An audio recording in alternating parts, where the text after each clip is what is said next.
one oil. Jeez.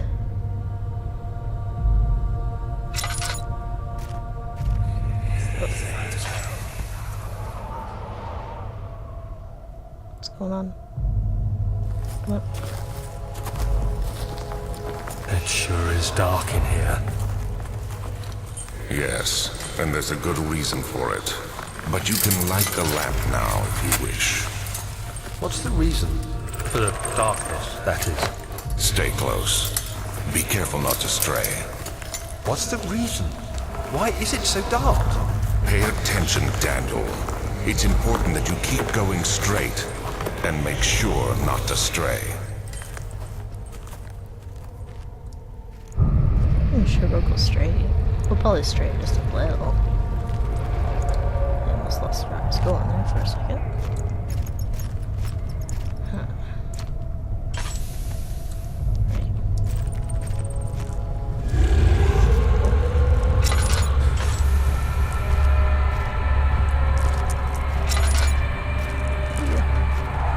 Freaking meatloaf everywhere, man. Minor blood. Gosh. Out. Don't care. Well. Doink.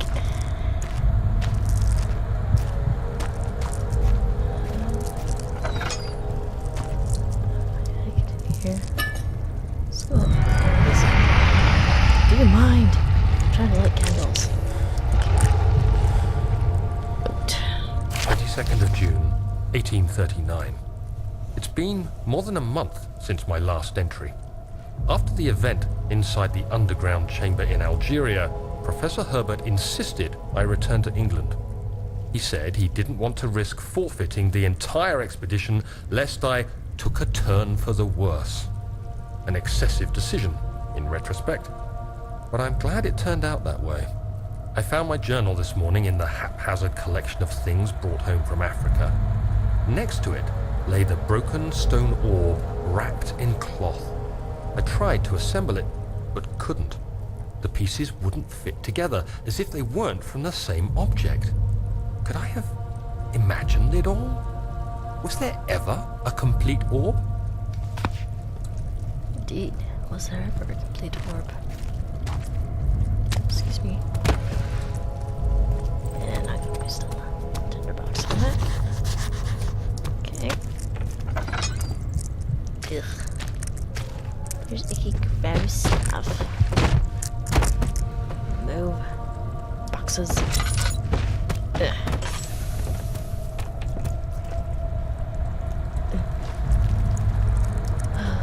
I can move the bone.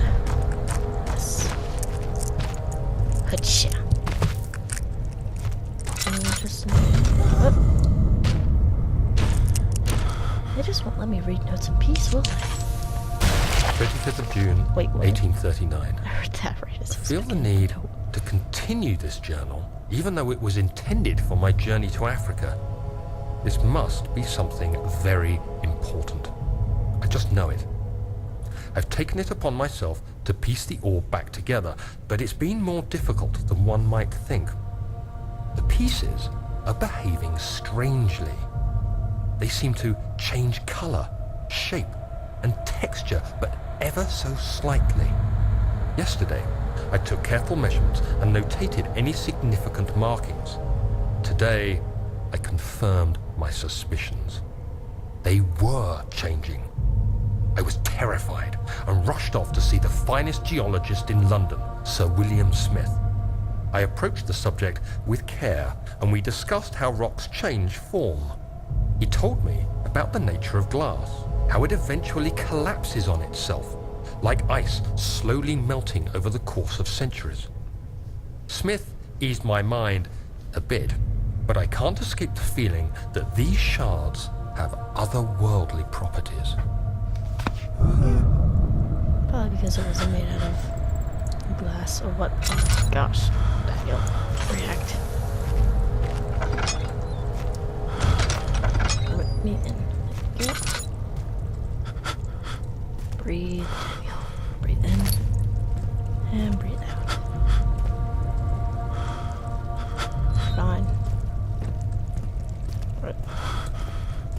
found that journal entry. I can go into our little hidey hole. Oh my gosh, Shadow, leave me alone.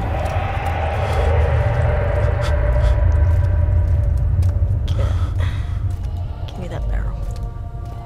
Give it. Kill it. Stick.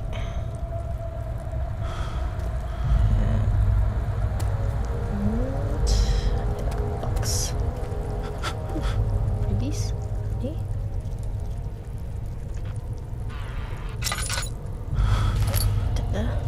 Got those 2 candles that I lit. Oh, more tinder. How did I miss that? Oh my gosh, Daniel. Breathe. Please. You're fine. Get this. Give it a little shake. Yep. And round and round. Before we go down. Fill our whole lantern. What left? And down. Crouch. Come on. Yeah, down we go. It's all red here.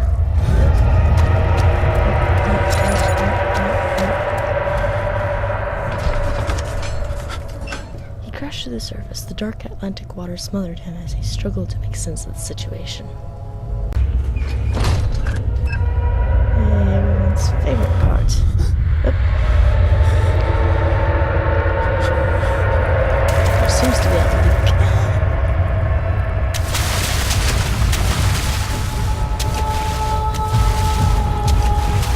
She's splashing monster.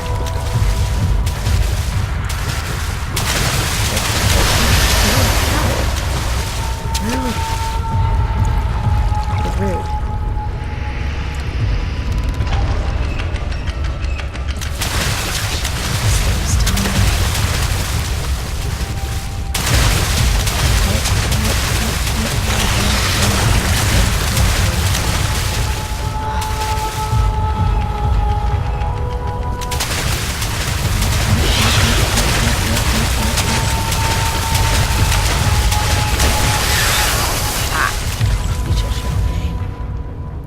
Also out of oil.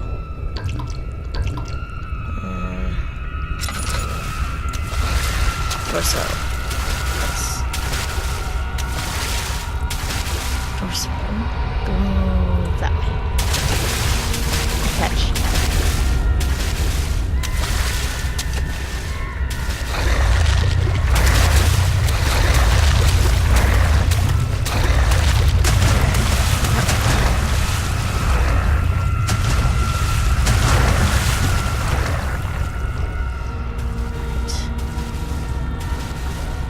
Torso for you.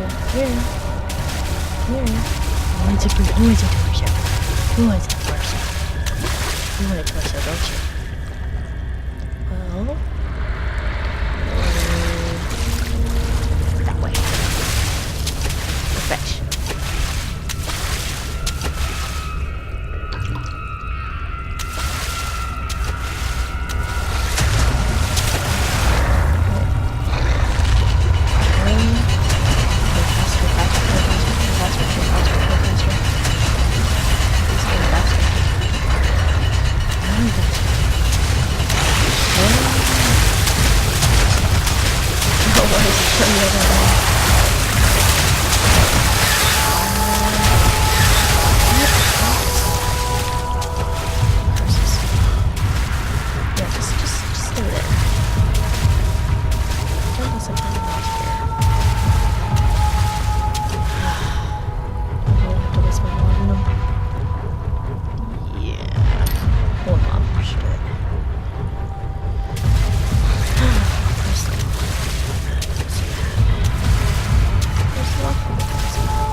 large brushed against his leg as he felt himself being dragged along the current of the beast. He pulled himself above the surface. "Help!" he cried as the ocean swallowed him again.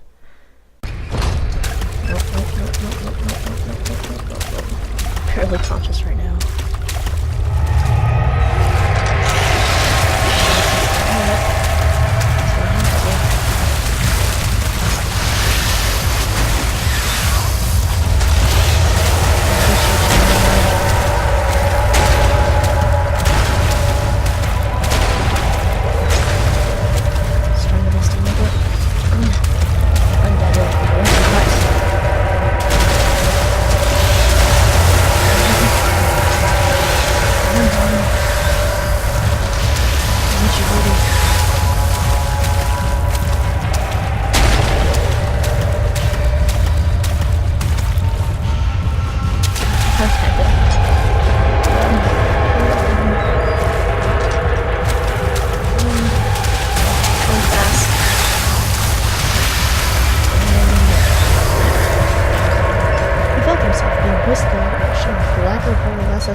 Glittered in the soothing warm yellow light of the setting sun. He turned his head to the calm ocean, reaching towards the coast of Portugal, and thought, "Is this another dream?" Whew. Well, I made it out of that with not too bad of a scratch. Oh. Creepy wind telling me to go that way. I'm gonna go this way. Such peacefulness. So we look at Millipede baby. Millipede angel baby. Angel baby. What? Or not. Huh. It's so peaceful. Oh gosh, storage. I don't want to go that way. Storage is a very bad place. Guest room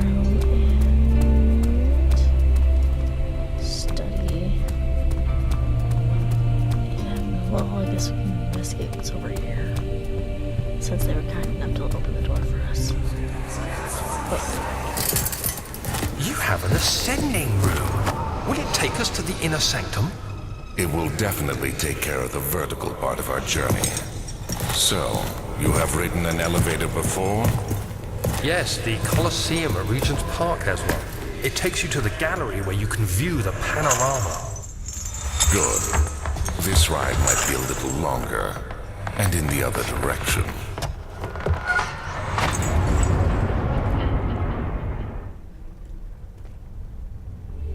Great. As we all know, elevators were such a thing back in the 1800s. So obviously we gotta get Mr. Elevator working. Let's see. This goes to the machine. Let's go first. There's a lot of rooms. It's nice and pretty in here. Maybe the guest room. Is that guest room? I really don't want to go in the study. This is another dream. He thought and screamed at the top of his lungs. Oops. My journal is gone. What would they want with my journal? I don't know, Daniel. Maybe you wrote silly little girl secrets in there. Alexander, why did you take my journal? I swear I didn't write about you. 2nd of July, 1839. I received a letter today from the Algerian governor's office disclosing the fate of Herbert's expedition. About a week after my departure, Abdullah, one of the men traveling with us, returned from the desert. He was badly injured, as if maimed by a lion. The man rambled deliriously about the expedition being attacked by something horrible. The French quickly dispatched a search party to look for the expedition. After searching for days, they found the camp abandoned without any trace of Herbert or his men. Tomorrow, I'll retrieve the things they recovered from Herbert's tent at the customs house. I don't know what to make of it, but I'm worried for him. Well, I don't need to be worried about him because he is dead. It's nice and peaceful and light in here. But just so you guys know, I'm usually playing Amnesia in the morning time.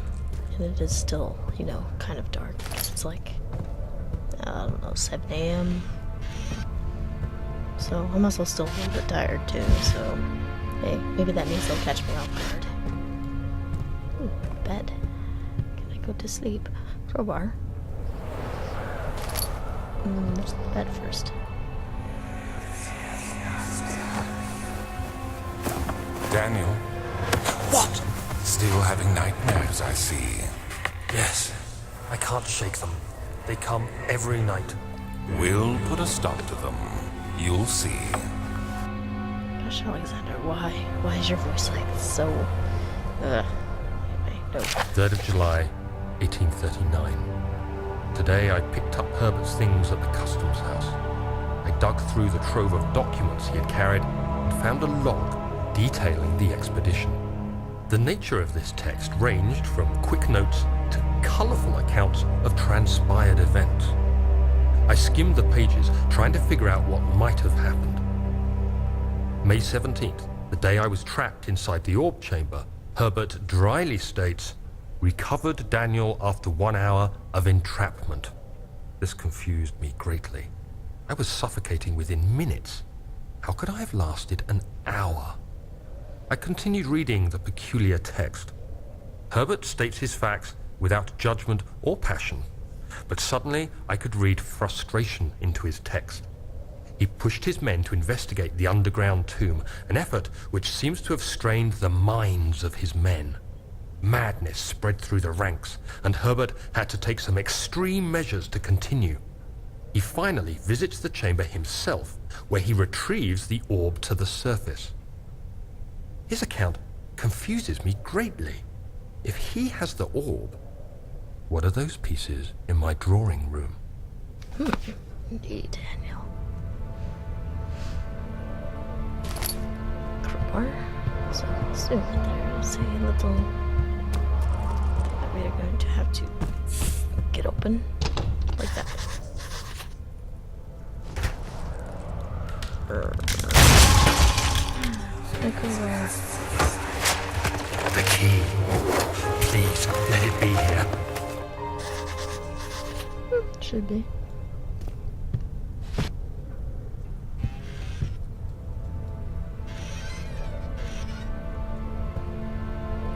Fourth of July, 1839. It's done. The orb is assembled. I was awakened by an exhausting nightmare. Shaking and sweating, I retired to the drawing room with a cup of tea. The relic pieces lay spread across the table as I'd left them, but somehow I knew how it was supposed to be.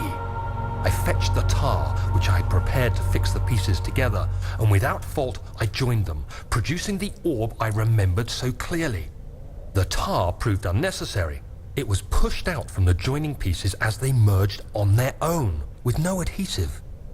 The ancient stone relic now rests on my table. Its immaculate surface and perfect shape could have been molded by a factory. This is all too strange. As I said before, Daniel, this is why you don't touch stuff. Let's close this.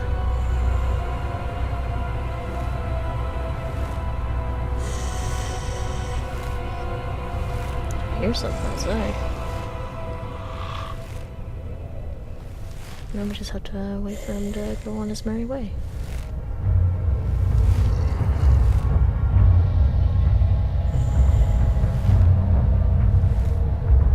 Still hear him. Okay, he left. He went to leave me alone, which is nice. Gotcha. Oh, thank God, there it is. I guess it is a good place to hide it then. Because you know exactly where it was at. Even though you drank the amnesia potion, so you thought probably would have forgotten it.